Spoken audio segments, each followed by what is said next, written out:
Right now, about 60% of the American people get more benefits in dollar value from the federal government than they pay back in taxes. So we're going to a majority of takers versus makers in America. That was Paul Ryan during the 2012 presidential primary, putting his own spin on a long-held Republican talking point that says that Democratic economic policy has created a country of people living off the government, aka takers, and that only Republican economic policy can turn us back into a country of hardworking, tax-paying citizens, or what he calls makers. The only thing she can offer is a welfare check. Republicans say that Democratic economic programs like Medicare, Medicaid, and Social Security are driving up debt simply because during the time that people are on these programs, they're getting more money from the federal government than they pay in taxes. But what if I told you that the opposite was true? That it's Democratic economic policies that create prosperity for the American citizens and allow them to live with financial independence from the government, and that it's Republican economic policies that have created the American welfare state. And this is not opinion. These are facts derived from cold, hard numbers and simple math. Fully explained in this video, Makers and Takers, another Republican myth. Now, this video is about analyzing the results of each party's domestic economic policy. This video is not about every minute way these policies differ from each other. We'll save that for another video. Here, we will simply summarize the ideologies of both parties as it pertains to domestic economic policy, starting with Republicans. Republicans believe in lower taxes on corporations, small businesses, and wealthy individuals. This will give citizens more spending money and allow corporations and businesses to create more jobs. Republicans claim this will foster economic prosperity.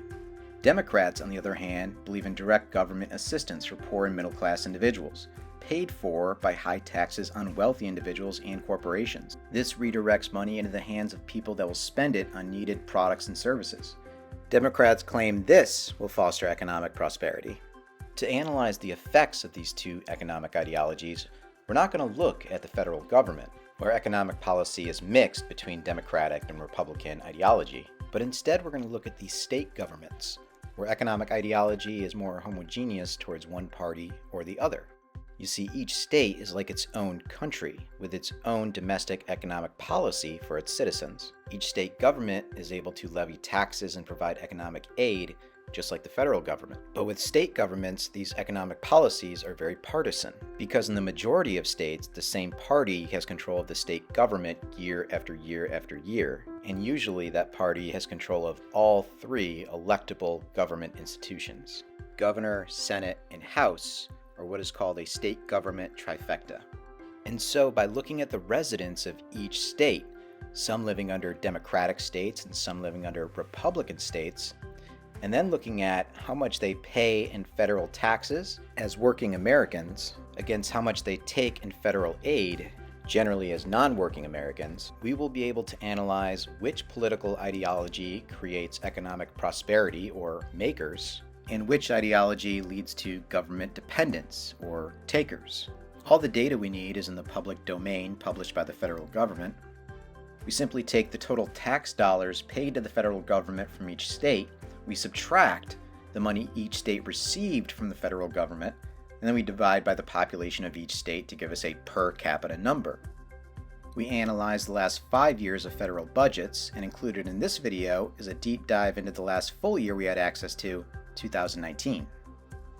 Before we do though, let's make sure we understand what we're talking about in terms of taxes paid to the federal government and the federal money dispersed to the American people from the federal government. Taxes paid to the federal government split into 5 different buckets and are pretty self-explanatory.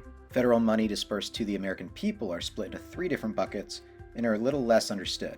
All federal payments considered to be welfare or entitlement payments fall under the 2 buckets of direct payments and federal grants. Contracts and wages fall under what's called discretionary federal spending, much of it on defense, and we're not going to include these numbers in our analysis because it doesn't fall under the category of entitlements or welfare.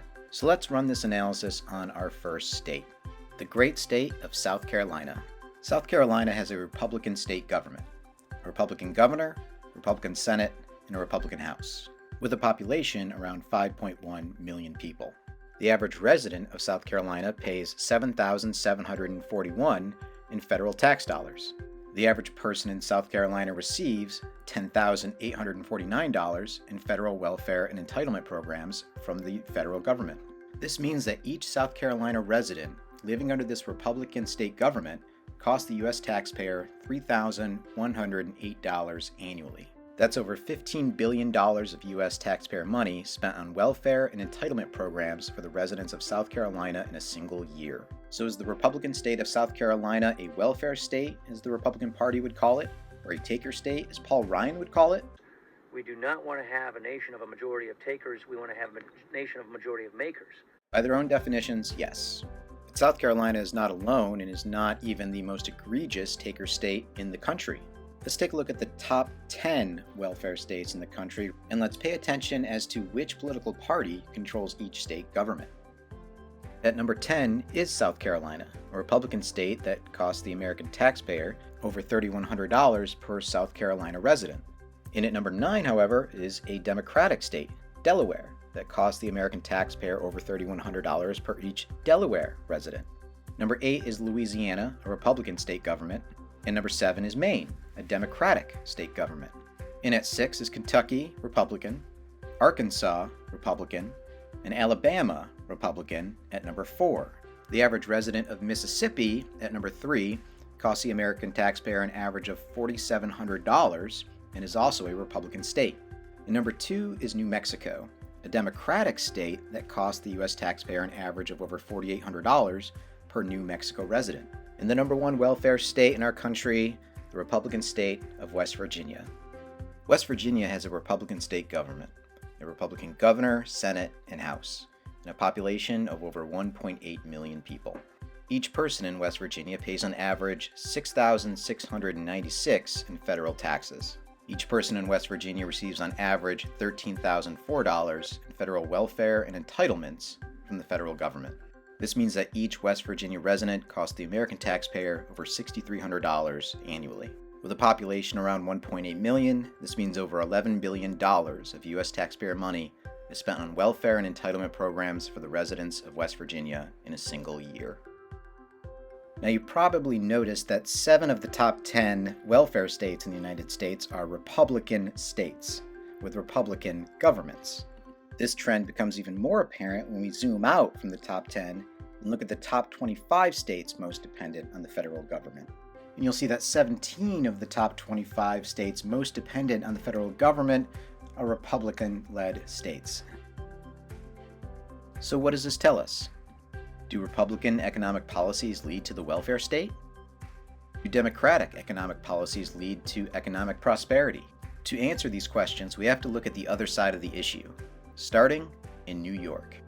New York is one of our most liberal states. With a population of 19.5 million, the state includes our country's largest city, combined with hundreds of miles of country, farmland, and small cities. New York has a Democratic state government, with a Democratic governor, Democratic Senate, and Democratic House, and a population of around 19.5 million people. The average person in New York State pays over $13,000 in federal taxes. The average person receives $10,900 in federal welfare and entitlements from the federal government, meaning that each New York State resident pays into the United States Treasury a net of over $2,400. With a population close to 20 million, that means that New York State residents pay $47.5 billion more than they collect in entitlements and welfare from the federal government. This money is used to cover the shortfalls of mostly Republican states. But that's just New York. Let's take a look at the top 10 maker states in the country and pay attention as to which party has control of their state government. At number 10 is the moderate Democratic state of Minnesota, where the average resident pays over $1,400 more than they collect in federal aid. At number 9 is the Republican state of Utah, where the average resident pays over $1,500 than they collect in federal aid. And at number 8 is Illinois, a Democratic state government, where they pay over $1,600 than they collect in federal aid. At number 7 is another Democratic state government, Washington, where the average resident pays over $2,200 than they collect in federal aid. And at number 6 is the Democratic state of New York, which we already covered. One of the most famous Democratic states, California, in at number 5, Colorado, a Democratic state, in at number 4, and New Jersey, another Democratic state, at number 3. Number 2 is the Democratic state of Massachusetts, where the average resident pays over $3,800 than they collect in welfare or federal entitlements. And at number 1 is the Democratic state of Connecticut, where the average resident contributes nearly $4,000 more than they receive in federal aid, in welfare, or entitlements. 9 of the top 10 maker states, least dependent on the federal government, are Democratic states, with democratic state governments and democratic domestic economic policy. If you listen to Republican politicians or watch a lot of Fox News, this should come as a major surprise to you, but not as surprising as the full final results of our analysis. Of the 22 states with a democratic state government, 13 are maker states, 9 are taker states. This translates to 59% maker states and 41% taker states. On the other side, of the 28 states with a Republican state government, 7 are maker states and 21 are taker states. This translates to 25% maker states and 75% getting more in federal benefits than they are paying in taxes.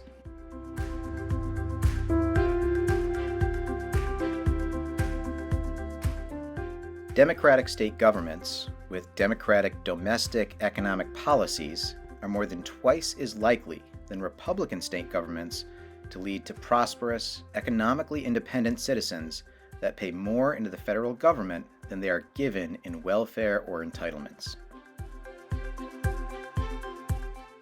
Republican state governments with Republican domestic economic policies are more than twice as likely than Democratic state governments to lead to government-dependent citizens that pay far less into the federal government than they are given in welfare and entitlements.